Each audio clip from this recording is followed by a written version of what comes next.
support the capacity of people from a culturally and linguistically diverse background with disability, their families and carers in Australia. Nihal also works at the Multicultural Services Center. She's the team leader. The organization is a registered multicultural disability services provider with NDIS. So Nihal is a human rights advocate, so we are going to hear Nihal for the next 20 minutes.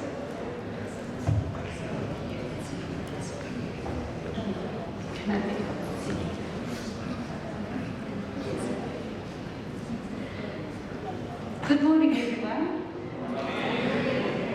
And I'd like to acknowledge and thank Dina, Salamat, Karen, also for inviting me here, and also KSI, DPET, Trobe, and Brawijaya universities for organising this conference. I found it very well-informed, excellent research papers, hopefully giving us some directions to the way for the future. I'm not a researcher, I'm not a lecturer, I don't have a background in legal studies. I'm a woman who is blind, living in Australia from an ethnic background. My background is Turkish, and I found lots of inequalities for people with disability, especially from ethnic minorities, in accessing supports and services and being included meaningfully in the community life. I had to choose my career path carefully so that with my work we could influence some positive structural changes in the delivery of services, in public services, towards the inclusion of people with disability in the community. Is my first slide up? Yeah, okay, thank you. And I was very fortunate to find a job with the Ethnic Disability Advocacy Centre, where we supported people with disability from culturally and linguistically diverse backgrounds, their families and carers, if their services were delayed or denied, or if they were discriminated against, their disability, race, ethnicity, religion, sex, you name it, and we advocated for them. We provide individual and systemic advocacy. So my job was to receive all referrals for advocacy, assess them, and allocate them to the individual advocates according to their workload, expertise, or language they spoke. And I would take the most complex cases for myself, cases that had disability discrimination, rape, abuse, neglect, etc. But 70% of my work involved systemic advocacy. That was to respond to government inquiries and make recommendations if the legislation, policies, practices that were being implemented would negatively impact on people with disability from culturally diverse backgrounds. It came to our notice at the Ethnic Disability Advocacy Centre that we had several people with complex disabilities who had dual or multiple disabilities as well as health and mental health issues, that their cases were not being properly coordinated. Disability Services Commission, who were supposed to deliver disability support care for them, expected Health Department expected Disability Services Commission and Mental Health Commission. Mental Health Commission expected Health Department and Disability, so no one got any supports. And they were falling in the cracks. We to the Directors General of the Disability Services Commission, Health Department and Mental Health Commission for each department to talk to one another and coordinate these people's disability healthcare and mental health care. And we also involved other disability advocacy agencies to see if people with disability in the mainstream with multiple issues were facing, say, similar issues. And yes, they were. So it took us about 3 years to get the departments to talk to one another and start coordinating people's disability and mental health care cases. And then this enabled us to provide cultural competency training to governmental staff as well as non-government frontline staff who provided disability care to people with disability in their homes or in the social networks, social supports. We also realized that we were getting quite a number of cases where people were arriving in Australia as adults with suspected disabilities, but the Western Australian government had no assessment strategies in place for adults with suspected disabilities. If you were not diagnosed by the age of 18, after the age of 18, it was almost impossible to get a disability diagnosis. However, our people, migrants and refugees, sometimes came to Australia without a diagnosis and as adults. So we still had to find a number of cases, quite a few cases actually, and present to the Disability Services Commission and ask them to, whenever necessary, if there is a suspected disability, to provide assessment for them. Otherwise, these people were not getting the supports they needed. And again, after several years, they accepted our request through our strong advocacy and started providing assessments to people with suspected disabilities. So this is how we provided systemic advocacy for a structural change in public services. And then we have the National Disability Insurance Scheme versus Western Australian Disability Scheme. I'm not going to tell you about the National Insurance Disability Scheme because Darren explained it beautifully. So we as advocates and activists advocated for many years, from 1980s, for a rights-based, individualized disability support and care. And after the UNCRPD was adopted by the United Nations in 2006, we, the disability advocates, went around in every city organising seminars and information sessions to inform people with disability, families, carers and community in general about what a rights-based, individualised services may mean to us. Because until then, disability support services in Australia was broken. We had services that were delivered on hit and miss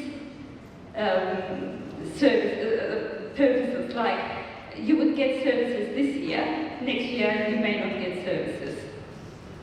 However, the services for people with disability in Western Australia was a little bit better because we had a local area coordination service. So when the NDIS was started, when it was starting to be implemented in Australia, Western Australian government said, we have a better system here. You're using some of our local area coordination principles in your NDIS. We don't need to join the national scheme. And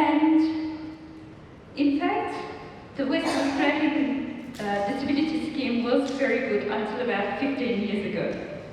But after the NDIS was starting to be implemented, our services were lagging behind. It wasn't the best service.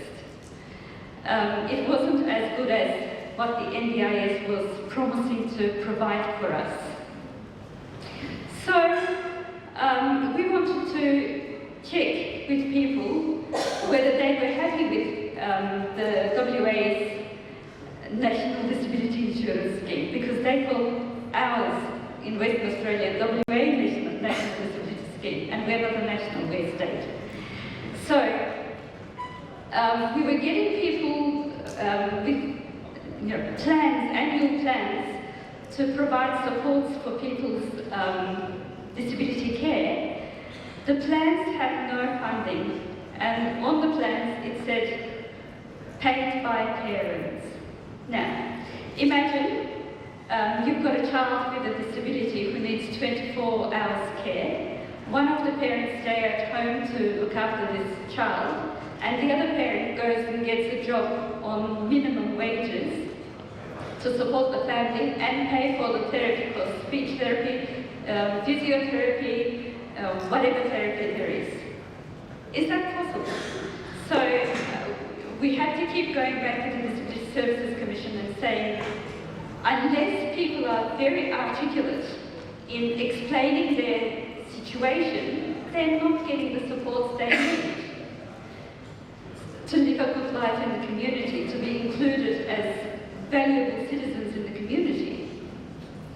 And Disability Services Commission was saying, we are the best. What are you talking about? And then, so we established No Disadvantage campaign. So with this campaign, we demanded that we wanted to join the national scheme.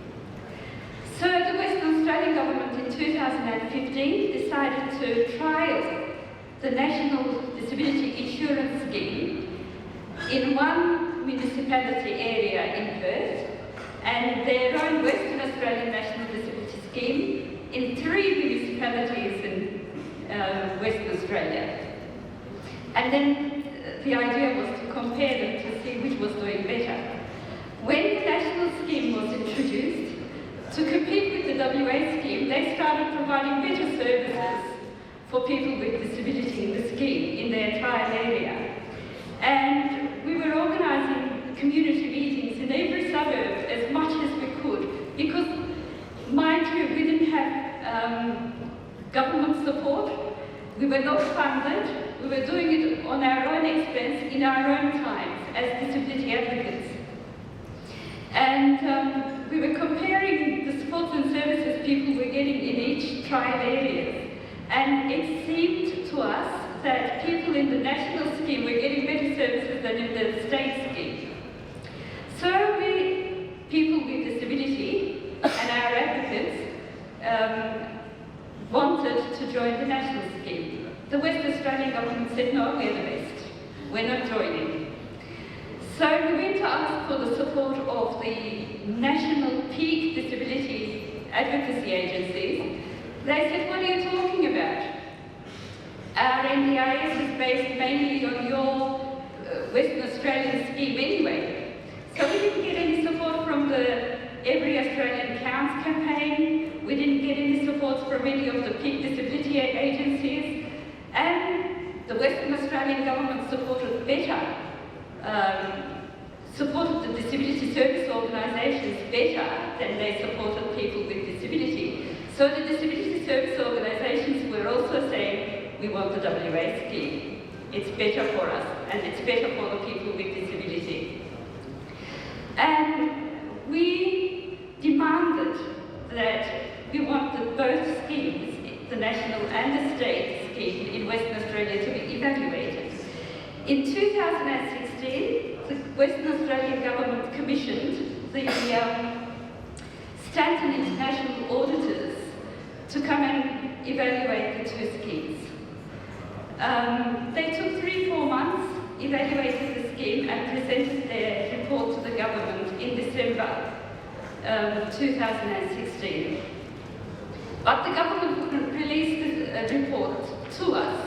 We had no idea what was said in the report. Can I have the next slide, please? This should show a poster in front of the Parliament House saying release the report. So almost every week we were in front of the Parliament House, or if we could get access to go inside, we were inside the Parliament House saying, hear us, listen to us, talk to us. Don't talk to just our service providers, but talk to us, people with disabilities, see what we're saying. And Western Australian government was saying, the report indicates that the Western Australian disability scheme is much better than the state scheme, the national scheme, so we're going to keep our state scheme and not join the federal scheme. So just 1 week before the state elections in March, they finally released the report. And in the report, the Stanton International, listen to this everyone, interviewed 21 participants out of 8,000 participants in both schemes, and 65 service provider organisation staff. And based on those 21 participants and 65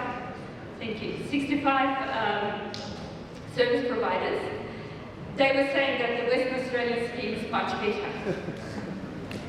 We, the No Disadvantage campaign team, organised a survey on Facebook. We said, are you happy with your national scheme or state scheme? Why or why not? And within 10 days, we gave them 10 days to respond. In 10 days, we had 285 people responding. You can check my paper for the statistics. Out of 285 people, 160 people said we want the national scheme. 23 people said we're very happy with the state scheme. And about 25.8 people said we're unsure. We don't know which scheme would suit us better. So, the report, government's evaluation report, was slammed by all disability advocates. Now, this caused me a big challenge as well as a person with disability, because my agency that I was working for decided to take the side of the Western Australian government. There I had my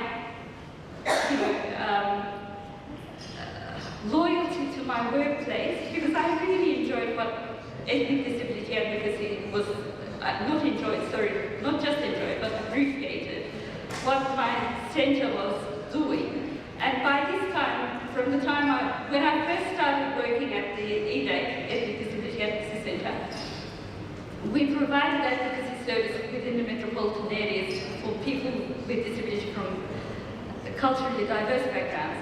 But by this time, by 2017, we were expanding our system to regional and remote areas, and including Aboriginal West in my case, because I had a majority of people saying we want a national scheme, and I am a person with disability, and my agency decided to support the West Australian government because we didn't want to lose our advocacy funding from the state government.